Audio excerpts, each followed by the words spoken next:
Welcome to the Women's Business Workshop Podcast, episode 77. You are in for a lot of wisdom coming your way from our guest today, Heather Farris. Before we dive in, I want to encourage you to do some deep diving in your business. So many business owners keep their head down working on the urgent and the day-to-day, and they don't stop to look up and analyze what is happening, for better or worse, in their business. Especially this time of year, it's important to take stock before planning what you're going to do next or even next year. If you're looking for some outside perspective and business expertise, let's set up a one-on-one coaching session. Currently, we're offering VIP days to rewind and review your year. We will analyze your current business year, sales system and trends, client experience, and marketing. Then we can make some informed and strategic decisions on your goals and focus for 2023. And that will be based on data and not just on a whim. You can find all the details and any current special offers at womensbusinessworkshop.com/VIP day. You can also find that link in the show notes. Now on with the show.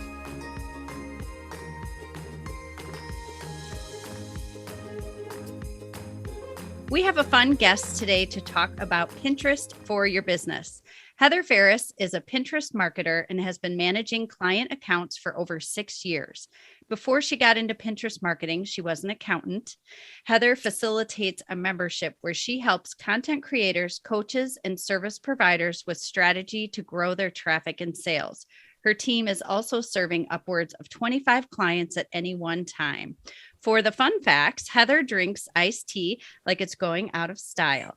For an entire year, she traveled in an RV full-time with one husband and 2 kids and supported her family's adventures through her Pinterest agency. She lives in sunny Arizona and enjoys hiking when it's not blazing hot. Welcome to the podcast, Heather. It's so funny. You said with one husband. It made me laugh. That's what it says on your bio. Did I write that? Yes. And now that you say that, it does sound funny. Well, we don't know how they do it out in Arizona. We're in the Midwest. No offense to those people living in Utah that might have more than one. Is that an option? More power to you, No, I do love Pinterest. I do love my one husband, my 2 kids. That's funny. To add to your fun facts, by the time this podcast episode comes out, I would have announced that we are also moving to Europe. So my current Pinterest pinning habits are lots of pinning about Europe. And yes, the agency, we're rounding the corner to 7 years, and it does not seem possible. So that's really exciting. Yeah, it'll be January, 7 years in January. Holy smokes. Nice. Very good. But you joke that you've been on Pinterest since when it started, when you could get to the bottom of your feed. You could get to the bottom of your feed. And the reason I joined the platform is because I couldn't cook my way out of a hamburger helper box. And I needed to learn how to cook for my family because, it was making us sick and I just needed something different. And I asked on Facebook back when you asked questions in the third person for advice. And my sister-in-law was like, hey, you should check out this thing called Pinterest. And she sent me a text with the invite and I joined. And it was only on desktop at that point. So I don't even know how I got the link from probably emailed it to myself and signed up. And here we are 12, almost 13 years later, still have the same profile. Actually, yeah, I have cooked all 2,600 of those recipes I pinned too.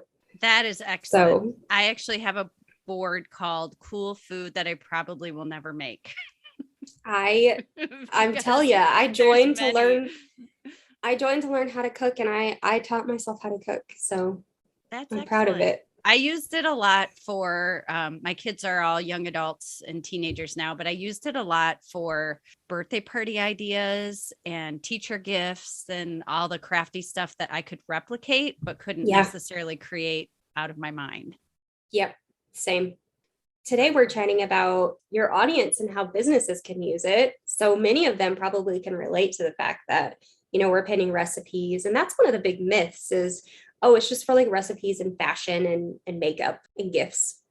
But it's really not. Like people go there to look for things like relationship tips. Sure. I know I now get, because of the algorithm, I assume I get a lot of business articles and things that I can use to grow my business, which I find very helpful. And then also just the eternal list of quotes and Yeah. encouraging, but I really like them, and I do actually save them. A lot of the people in our audience use Pinterest, but maybe they're not getting the ROI they want, or they've never used it before at all, and they see it as just the place for recipes and birthday party ideas and all the crafty things. But why would a business want to be on Pinterest? Like, what would be the purpose of, let's say, an in-person business? Why would they want to be on Pinterest? Yeah. So when we had first started chatting before we hit record, you'd mentioned that some of the people in your audience have in-person businesses, but they also have websites where they create content. You just have to think about how you're serving your audience, and if you can and have the capability or currently are serving people from around the world.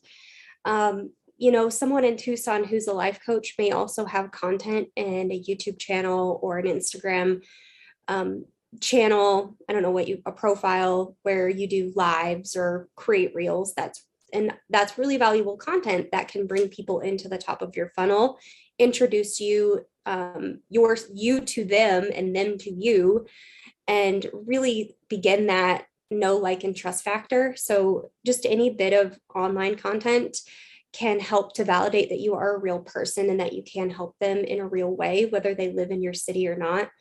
A lot of local businesses can also utilize Pinterest. So if you're listening to this and you're like, oh, I have a local business, I'm not online.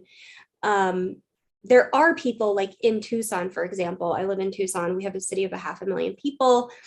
Most people come to Arizona, they go to Phoenix or Scottsdale or even Flagstaff, but there is quite a lot of search results for Tucson for things to do, places to stay, things to eat. So if you're in that industry and you're creating content about your local city, that's also something that you can actually show up for. And one little niche of people that might be listening that count themselves out when it comes to local marketing on Pinterest are photographers.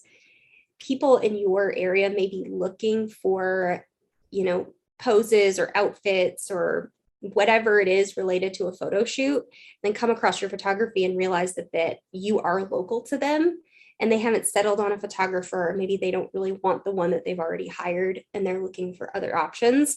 So keeping that in mind too, that there are local keywords that you can target. So if you're hyper local and you serve online, or if you're only local, give yourself a little bit of a chance and go on there and just start searching for your keywords in your area. Okay, that's a great idea, to search for what someone would be searching for to find you. We're all so exhausted with Facebook and Instagram, at least I'm speaking personally, with the algorithm, and it feels like so much work for very little return lately, that I'm looking to Pinterest as, just even for my own lack of boredom, Yeah. is to try to bring something new into my business, because I'm just getting so frustrated with Facebook and Instagram. So is this platform, for people who aren't using it for their business, is this platform a lot different than Facebook or Instagram as far as your strategy or what Yeah. you look to get out of it? Yeah. And this kind of ties your original question in a kind of slightly different answer to your current question, in that Pinterest is like a parking lot for your content. This is my new metaphor for 2022. I'm trying to help people to understand that the longevity of Pinterest is so much different than the longevity of a Facebook or an Instagram feed. How often do you open up your app and go to Heather's Instagram feed and just scroll to the bottom? Probably not very often, because there's not a lot there that people are looking for in the same way that they are looking for it on Pinterest. And the way that they use the platform is also different. So the user intent and the initial reason someone opens Pinterest is going to be different than the reason they open Facebook or Instagram. Almost 90% of the time I open Instagram, I'm looking for friends I follow and their stories. I'm looking almost for validation or entertainment for myself. I don't use Facebook anymore. I quit using Facebook back in 2019. I use it for my paid membership Facebook group, and that's it. I actually installed the newsfeed eradicator, so I can't even see the newsfeed anymore on my desktop when I open it. and I just have the group on my app. That's all I go to. So I can't really speak to Facebook anymore, but it's definitely the user intent behind Pinterest and Instagram are totally different. I think of Instagram as entertainment, current day, keeping up on what businesses are doing right now in the moment. And and Pinterest is a place where I can go and search for things related to what I need. I have a pain and want to solve. I can go use the search bar, and then ideally the search is going to result in pins that are going to help me, and what I'm looking for is going to show up there, and that's you. So if you're listening to this and you're thinking, oh, okay, well, how do I get my Instagram marketing tips to show up over on Pinterest? Well, utilizing the proper keywords, creating Pinterest images that are click worthy. When someone searches Instagram marketing tips for beginners, then ideally your pins would then show up in that feed. So it's really more of a search engine. Yes. Than just entertainment. Yes, it is. It's becoming, as more and more Gen Z are coming online. They introduced what are called idea pins, which we can get to in a little bit, which are more short form, snappy, current topic, like trending right now. Not the same trending as your Instagram, TikTok reel kind of thing, but like in the moment content. More and more Gen Z are bringing more of those engagement kind of entertainment pieces to the platform, but it very much at its core is still a search engine. And you'll notice that in two primary ways. So when you open your desktop computer and you open Pinterest and Chrome or your mobile phone and you type in Pinterest marketing tips, you're going to have an autofill, just like you have over on Google, of other keyword searches people are searching for related to what you just put in the search bar. If you hit enter on that, then you're going to have all these bubbles at the top. The bubbles have come back now after almost 2-3 years of being gone. Those bubbles are what were in the autofill, and they're additional searches. It's called a visual search of what people were looking for in the search bar. So if they searched Pinterest marketing and hit enter, on the screen would be like tips, strategy, hacks, Canva, Tailwind, additional search terms that you can click, and it becomes a long tail search then in the search bar. So it's definitely like if you married, Google Images with Google Search together, and you made it functional, whereas Google Images is not functional in most cases. Sometimes it shows you things that you really don't want to see. Yeah. I mean, there's certain words you never Google image search because you don't want the image, you want the article. Yeah. But yes, so Pinterest is a great fit for that. And when you mention the longevity of what you have out there on Pinterest, I know I have some old links to blog posts that I've contemplated deleting the blog post because it was just a little out of the range of my target market as, I've grown my business, but I'm afraid to delete it because it's been on Pinterest so long that it still is bringing people to my website, and it's like 10 years later. Yeah. And that happens. In fact, my travel blog, one of the ugliest images of myself somehow ended up getting pinned to Pinterest. I wrote this article back in 2018 when we bought our RV, and my husband was taking pictures of me pinning up these curtains in the RV, and I had switched. If anyone has ever listened, you're listening to this and if you own an RV, you know how ugly those valances are, and they're just horrible. So I was putting curtains on the valances, and he snapped a picture of me sweaty in this ugly tank top, pinning these valances up, and the pin has year over year sent about 75,000 page views to my website. My gosh, so you can never take it down. I can't take it down. Oh man, that's funny. Oh geez. Yeah, so I've wondered, with those really old pins, is it better to not delete them and just change the content that's on, adjust the content a little bit that's on that blog post to be more relevant? Well, I don't even know that I would update the blog post. I wouldn't worry so much about old pins and what's out there. If you took an account and your business has evolved over time, this is going to happen to me when we get to Europe next year. I'm taking the travel blog that was the RV travel blog, and I'm converting it into European travel. And A lot of that traffic is going to naturally just come to the RV stuff. And when people land there, they'll realize that we're in a different part of the world now and we're in a different phase of our life. And I think there's some understanding with that when people find your content. It comes back to user intent. Did the original blog post solve the problem that they were looking for? It's okay if they don't stick around for your new content. If they got an answer on the old content, just leave it. Okay. Good to know, but don't delete them. Yeah, don't delete them. I mean, there's no point in deleting them. It's good engagement for your Pinterest account too. So Sure. That's true. What's something that you see that business owners are doing wrong on Pinterest? Like, are there red flags where you are scrolling and you're like, no, don't do that? Waving it. Yes. Okay. So the first couple of answers I'm going to give you to what people are doing wrong when they get on Pinterest aren't when I'm scrolling. It's actually just when people are trying to do Pinterest and they're just not getting the results that they want. First and foremost, they're not setting up their foundations correctly. So that begs the question, what are your foundations on Pinterest? Your foundations are your profile, everything. So your profile display name and bio.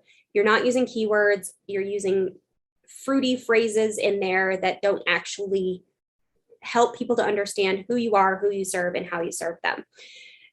Your board titles and your board descriptions are either, they make no sense. They're things like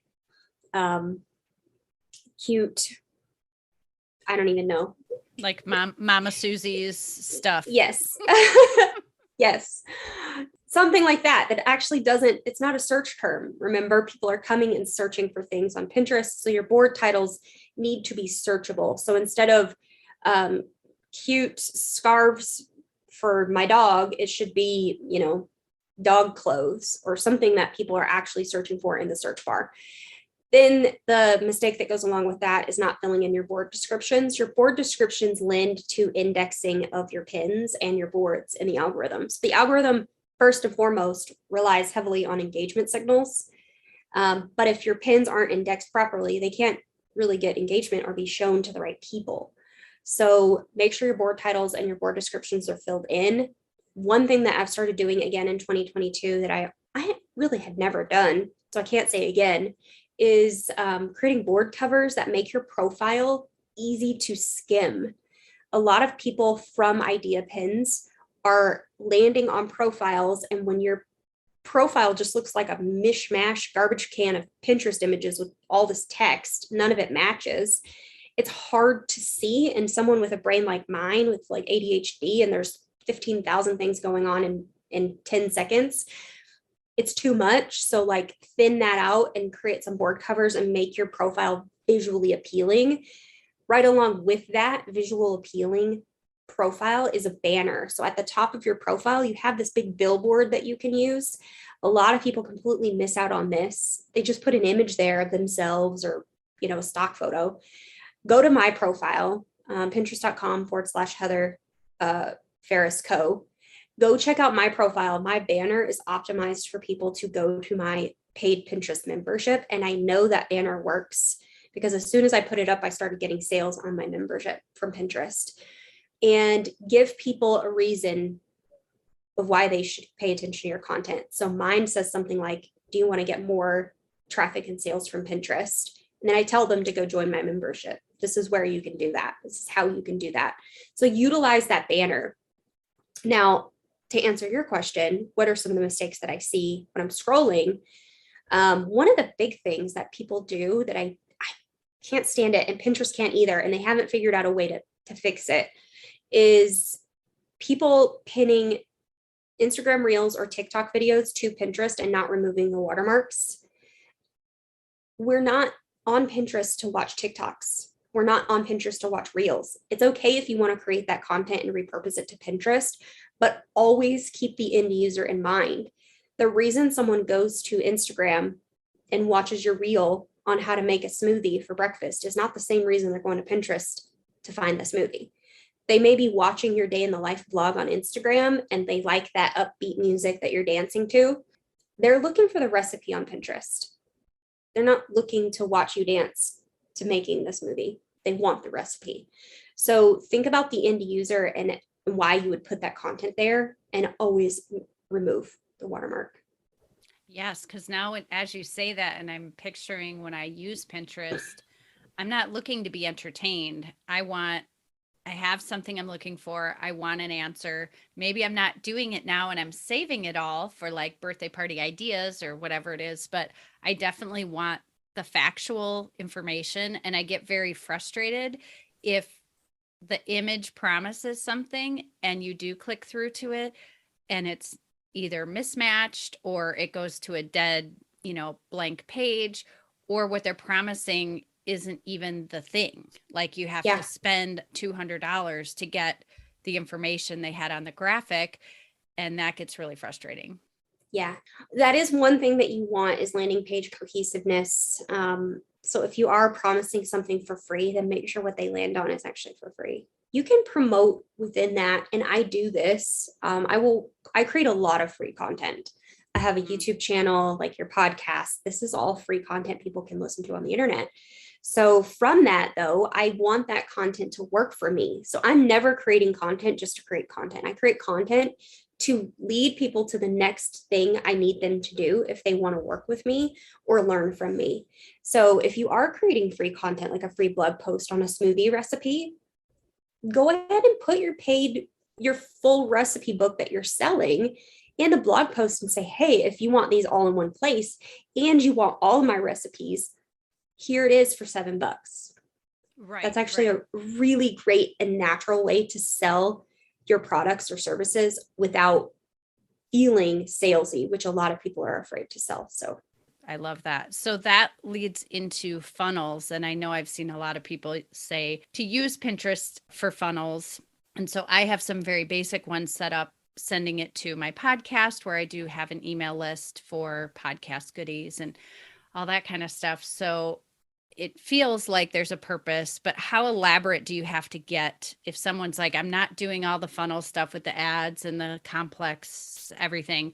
How basic and simple can you go on Pinterest and still see some results? Yeah, so you could start as simple as creating idea pins. So let me explain what idea pins are, and then we'll get into the content and like funneling. So idea pins are they're a couple of years old, so this is not new, but it's almost like if you were looking at an Instagram carousel post and a story, but they're not linkable to anywhere, which word on the street is we may be getting links on idea pins in the near future.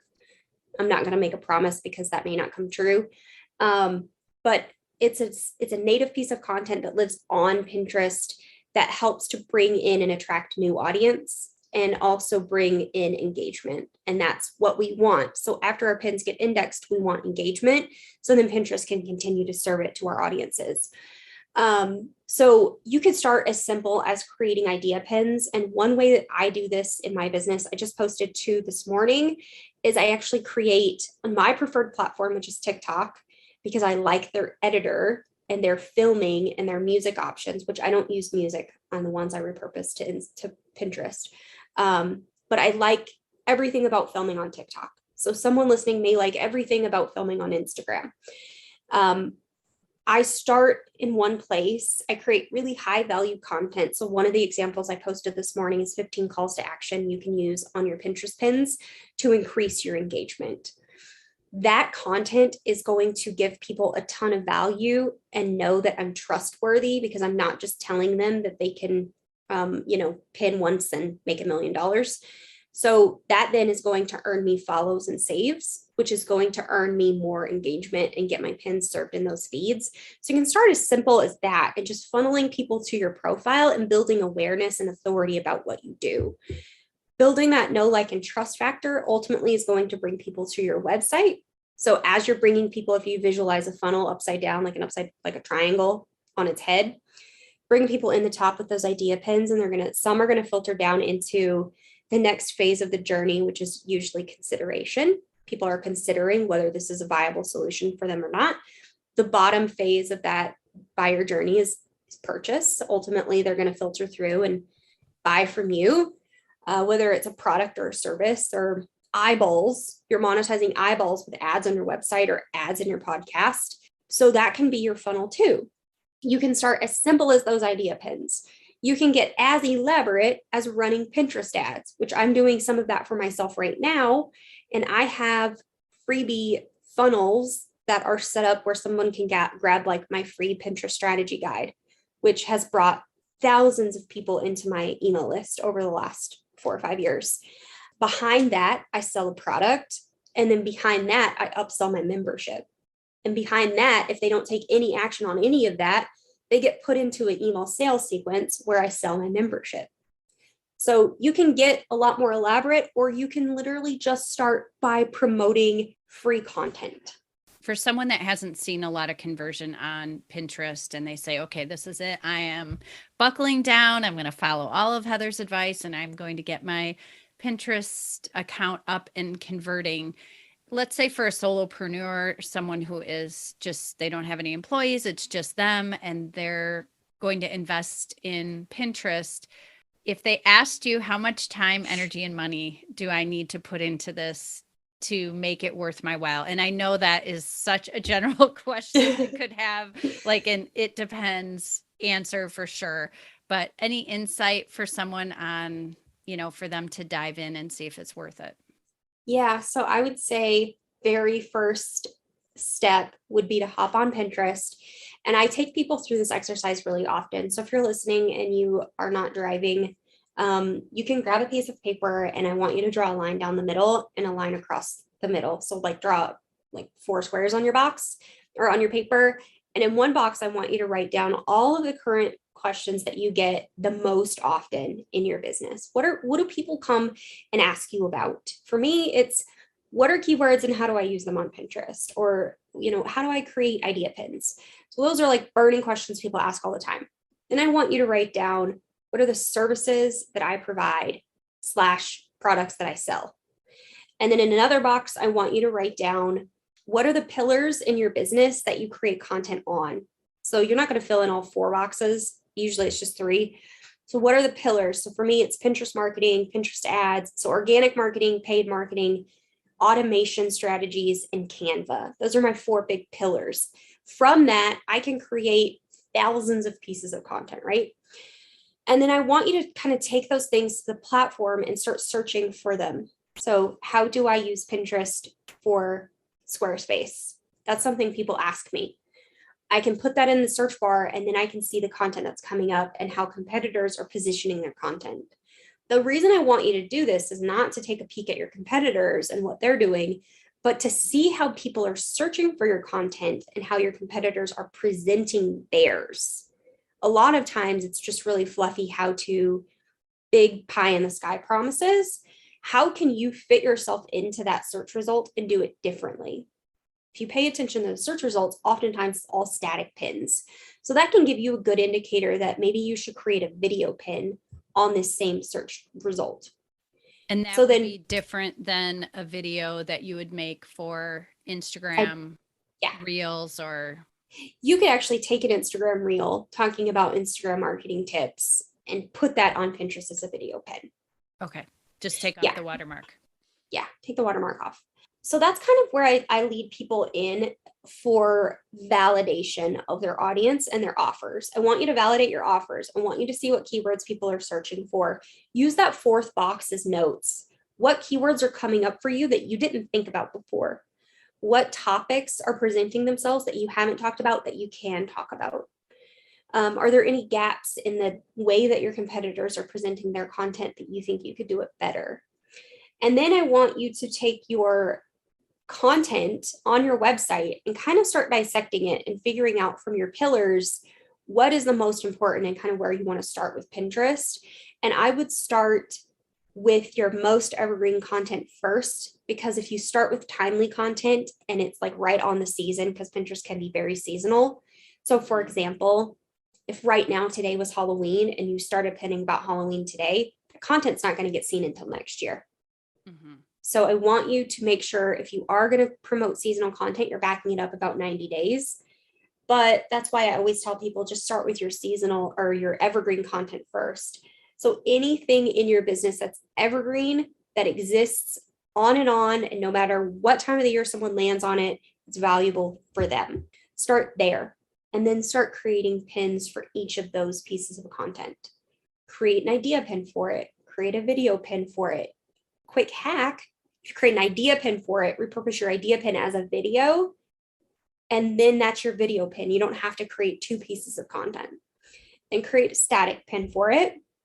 And lately I've even been testing out carousels. So kind of like your carousels on Instagram, I've been testing out carousels for engagement purposes over on Pinterest as well. So really just starting with your evergreen content and getting your foundations in place and getting consistent. The big problem that the majority of people that come to me have is they don't know where to start because they don't have a process, they don't have a system, and they're just stuck. And then they sit at their computer and they're like, well, what do I make pins for? I like that. And for the listeners, that's a great first action step. A lot of times in our episodes, we'll talk about what your first action step should be after the episode. And I think that's a great one for them to start with. Even if you have an account and you've been using it for years and years, it's a great way to step back and see, am I actually doing what I should be doing for this account based on what my content is? Yeah. My last question, and this is personal for my business, is what about people who have in-person events, whether they're yearly or coming up in a 90 days, like you said? Is it worth it to do any kind of pins for something like that if someone's hosting an event? In a lot of cases, you won't see that work as well organically as you might with paid ads, simply because if people have to travel a long ways, pinners are planners. Oftentimes they're planning Christmas in April. Sure. Don't ask me why. I don't start planning Christmas until October, but that's just me. But pinners are already looking for Christmas stuff again in April after Christmas just ended 3 months before. So think about that from a business perspective of, it might be really good for me to go ahead and get some organic pins out for this, but the landing page they're going to land on, is that going to be flipped over to a wait list? Like, sure. Technically what's going to happen with the tech side of things once that event is over, because like we'd mentioned earlier, pinners don't really like it when they land on dead links. Mm-hmm. It's very frustrating. So also keep that in mind. Are you going to forward that URL on your website with a 301 redirect later? It's really good if you are running an event, if you wanted to run ads for lead gen, just to get people on your list, aware of the event. And if you sell digital tickets as well as physical tickets, then that could be a way to get people that can't travel also into the event. Sure. Summits do this a lot. A lot of summits will do that.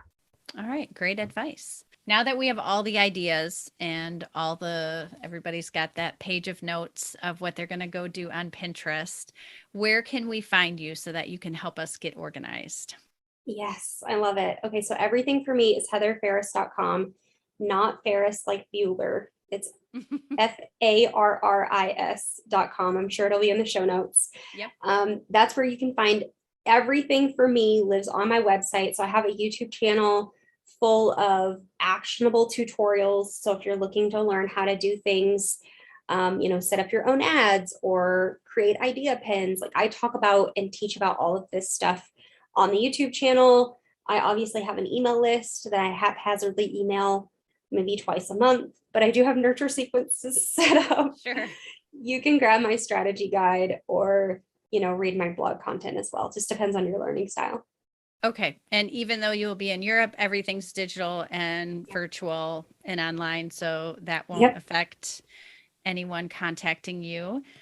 So we'll have all of that in the show notes. And I hope that you and your one husband and your 2 kids have a wonderful time with your move to Europe. And I'm personally looking forward to following those new adventures through social media. Thank you so much. Thanks so much for having me, Robin. Thanks for being on the show.